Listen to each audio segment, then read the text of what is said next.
Olá, sejam muito bem-vindos ao Contos da Carlota. Eu sou Carla Fachin e hoje eu tenho 3 relatos que ocorreram numa mesma cidade. Você está curioso? Fique conosco. Solta a vinheta.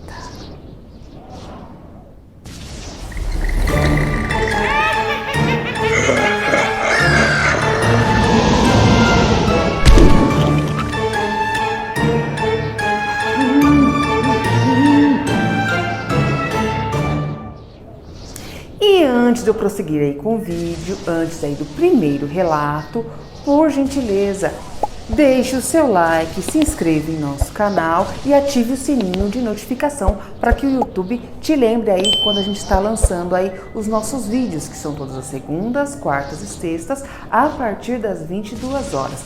E se você também quiser enviar os seus relatos, contosdacarlota@gmail.com, contosdacarlota@gmail.com. Vá também em nossa fanpage, que é no Facebook, tá bom? Deixe seu gostei, seu joinha, e também tem um grupo de relatos sobrenaturais, onde você pode estar deixando sugestões, seus relatos de familiares, amigos. Gente, e vamos para o primeiro relato, O Grito. Bom, esse primeiro relato e os demais também, todos aconteceram numa cidade chamada Rechã. Na verdade, o Rechã ele é um subdistrito de Itapetininga. Itapetininga é uma cidade, fica próximo aí de Sorocaba, interior de São Paulo. Os 3 relatos ocorreram na década de 80. No caso aí do relato O Grito, aconteceu com essa pessoa que nos enviou este relato. Bom, ele foi contratado, vamos chamá-lo de Clóvis. Clóvis foi contratado para trabalhar numa fazenda de eucalipto como segurança. Então ele foi para trabalhar lá para fazer a ronda noturna. Toda parte da madrugada, né? Durante a madrugada ele fazia essa ronda aí durante 8 horas. No momento da contratação, o seu chefe falou: olha, Clóvis, é o seguinte, por aqui já passaram muitos outros vigilantes, né? Vigias. O que acontece? Sempre tem uns sons meio tribulosos aí, vê se não fica com muito medo não, e nem me atire, hein, porque ele também tinha porte de armas, né, o Clóvis, né, e ele também tinha um cão junto com ele, que era da raça Bulldog, e esse cão ficava com ele, era um cão bonzinho, mas se na hora precisasse aí de perseguir alguém aí, algum invasor, era um cão valente, só que tinha um porém, não poderia atirar. Uma que desses sons aparentes, né, esses sons aí aterrorizantes que o chefe o alertou, né, ele disse, não atire, que uma que não é ninguém que está invadindo, tá? É só uns sons aí, vamos dizer assim, do além. Não se preocupe e não atire também por um outro motivo, o cão se assusta e se ele fica assustado, ele vai na canela da pessoa e morde, porque um anterior ao Clóvis atirou e o cão foi lá e mordeu o pobre coitado do homem. Ai, meu Deus do céu. Pois bem, avisado antecipadamente, né? Meu Deus. Bom, ele ficou lá, diz que por dias, e não via nada. Noites e mais noites adentro aí, madrugadas e mais madrugadas, ele estava ali de prontidão com seu cão. E um detalhe, ele tinha que fazer a ronda nessa fazenda de eucaliptos, mas também, momentos ele ficava de ronda, também ele poderia ficar na sede, que também tinha um quartinho. Tinha um quartinho ali para ele descansar, tal, porque também não precisava ficar o tempo todo acordado. O chefe dele dava aí um desconto aí, que ele poderia tirar uma pestana, descansar um pouquinho lá num quartinho. Pois bem, e passaram-se noites e mais noites e ele lá na sua ronda e não surgiu nada, gente. Que barulho de nada, som de nada. E aí ele até esqueceu dessa história que o chefe dele havia alertado ele. Numa bela madrugada, ele fazendo a sua ronda periodicamente junto com o cão lá, da raça Bulldog, ambos, né, fazendo lá a ronda normal, a ronda noturna, e aí ele começa a ouvir um som vindo de longe, mas muito distante, no meio da mata, porque tinha a fazenda de eucalipto, mas fora tinha uma parte aí que ainda tinha mata e tinha um rio ali bem próximo. E ele ouve essa voz, uma voz masculina, e vinha de longe, bem lá no meio da mata, e vinha vindo. E ele percebeu que vinha na direção dele, do cão. E aí quando ele percebeu que era uma voz assim masculina e como se fosse assim gritos, sabe? Um grito assim aterrorizante, um grito de dor, de sofrimento, né? De angústia, muita angústia. E vinha. Ah, ele não parou para ver o que era, o que deixava de ser não, gente. Ele correu lá para a sede, onde tinha um quartinho. Lembra que eu falei do quartinho que ele poderia utilizar para dormir, para descansar? Pois bem, ele entrou no quartinho junto com o cachorro, ó. Ali os dois se trancaram naquele quarto e o som vindo. E o grito ficava mais alto, né? Porque o grito ia vir se aproximando, aquela coisa vinha se aproximando e ele só ouvindo, né? O som, ele nem sabia se era um ser ou se era só um som. Ele só estava ouvindo que aquilo estava vindo na direção dele, no quarto. Estava vindo, mas estava lá do lado de fora. E vindo. Quando chegou bem pertinho da janela, do lado de fora, o som meio que fez uma curva e foi pro lado e foi indo em direção ao rio. E sumiu, parou o som, parou.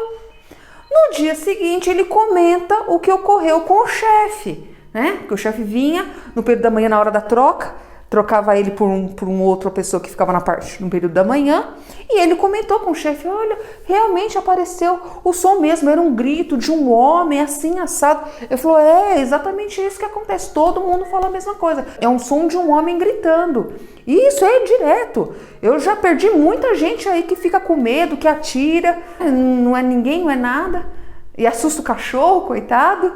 Bom, essa foi a história dele. As outras duas que eu vou trazer agora não aconteceram com ele, mas aconteceram assim com outras pessoas e que ele ficou sabendo desses causos.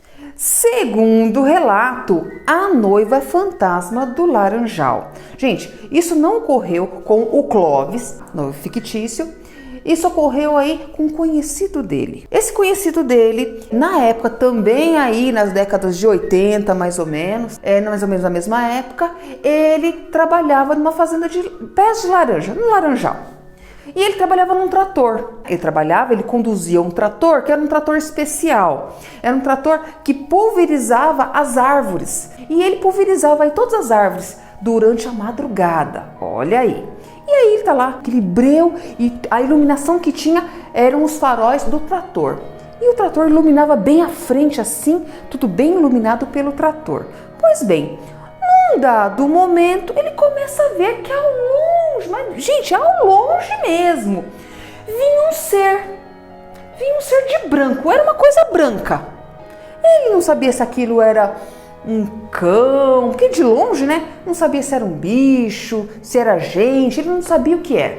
Mas vinha.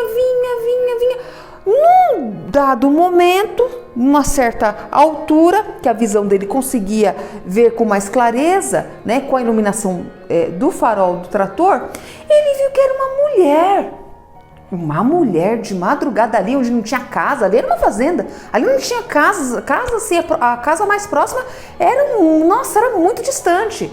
Ali eram fazendas e mais fazendas, que na parte da manhã tinha lá os trabalhadores, quem cultivava, quem colhia, né, cada um na sua época, mas ali naquele momento era para estar só ele e Deus. E aí a mulher estava lá, vindo na direção dele. E não era uma mulher qualquer, com trajes qualquer, era uma noiva. E ele disse que era uma mulher muito bonita, uma jovem muito bonita, com um vestido bonito e com um véu muito longo que arrastava no chão. E aquela noiva foi vindo. Inclusive ela olha para ele, sorri para ele e vem vindo. Só que no meio do caminho aí tinha uma cerca de arame farpado. Ela tá vindo. Bom, o normal é a pessoa parar ali na cerca, né? Uma noiva ainda? Que estranho, né? Bom, ele achou aquilo tudo uma coisa muito estranha, mas até aí é uma pessoa, né? De repente aquela noiva ultrapassa a cerca, mas ela não se agachou ou passou por cima da cerca, não. Ela atravessou a cerca como se a cerca nem existisse e foi vindo. Então, quando ela atravessou a cerca, ela sumiu na frente dele. Gente, aquele homem começou a sentir um medo, um calafrio, um medo assim que não dava para explicar. E aí ele abandonou o trator com o farol ligado, o motor ligado. Olha, ele largou aquilo de qualquer jeito, saiu correndo, foi para outra parte da fazenda, onde não tinha os pés de laranja, sim tinha a casa principal onde eles guardavam os tratores, guardavam todos os maquinários, tudo que o pessoal na parte da manhã, ferramentas que o pessoal utilizava ali para o plantio e cultivo das frutas. Ele ficou ali, gente, esperou amanhecer, chegou até o patrão dele e falou, ó, aqui eu não trabalho mais, ó, larguei lá o trator de qualquer jeito. Aí contou, ó, eu vi assim, assim, assado, era um ser branco, de repente eu vi, era uma noiva, e ela atravessou, e ela sumiu na minha frente. Olha, contou tudo em detalhes. Gente, que coisa, hein? Já pensou, você tá lá trabalhando de madrugada e surge uma noiva. Lembram de uma outra história que eu contei, que eu vou deixar aqui em cima?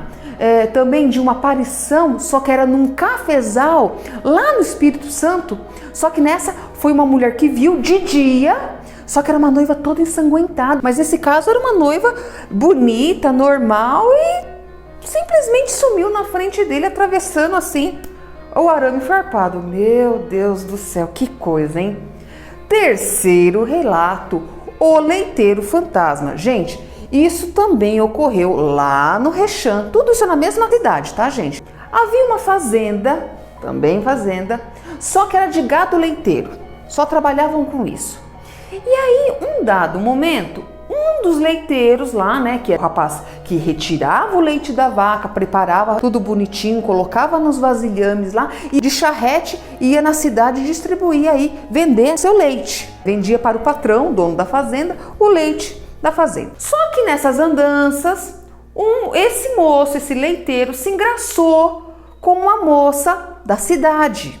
Só que essa moça, gente, era casada. O marido dela descobriu a traição dela com o leiteiro. O que o moço foi fazer? Foi lá tirar satisfação com o leiteiro. Só que nessa de tirar satisfação com o leiteiro, o moço se exaltou, o leiteiro também, e na briga aí o leiteiro infelizmente morreu. E o que aconteceu? Bom, o leiteiro morreu, passou-se um tempo, e as pessoas que iam visitar essa fazenda, elas geralmente, alguns iam a pé, mas a maioria iam com seus carros. E ao chegar na fazenda, toda fazenda tem sua porteira. E aí chegavam bem próximo da porteira, o que tinha que fazer? Sair do carro, abrir a porteira, normal, ter todo aquele trabalhão, né, de abrir a porteira e tal. E aí, gente, o pessoal embicava o carro e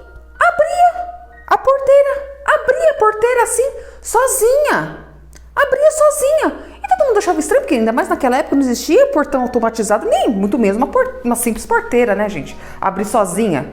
Não existia nada disso. Tecnologia para abrir sozinha. Hoje em dia tem, mas na época não tinha. As pessoas ficavam meio assim, né? Olhavam para um lado, olhavam para o outro, não tinha ninguém. Meio assustadas, elas entravam. Gente, e aí quando elas olhavam para trás, né? Para ver se elas conseguiam ver o que estava acontecendo. Por que aquela porteira abriu sozinha? Gente, não é que tava lá um moço assim que surgiu do nada dizendo, tudo bem, vá com Deus. Vá com Deus. Era o leiteiro, era a imagem do leiteiro, era a aparição do leiteiro. E diz que era para todo mundo, viu? Para o dono da fazenda, para quem conhecia o moço, para quem não conhecia, ele abria lá a porteira para todo mundo. Ai, credo, gente, misericórdia. Ai, que aparição estranha. Ai, Deus me livre. Mas que coisa, né? Uma cidade tão pequenininha e acontecer tanta coisa, hein? E tem muitas outras aparições. Ele disse que depois vai estar mandando mais relato aí pra gente, tá contando que ele conhece muitas e muitas outras histórias aí no Rechã e em Itapetininga também, que é onde ele mora hoje em dia. Ai, que coisa, hein? E vocês, o que acham? Deixa aí nos comentários o que você acha dos 3 relatos. Vou adorar tá dando aí um coraçãozinho aí pra todo mundo. Gente, se inscreva no nosso canal, deixe seu like, compartilha, tá bom? Envie seus relatos, contosdacarlota@gmail.com. Fique com Deus e tchau!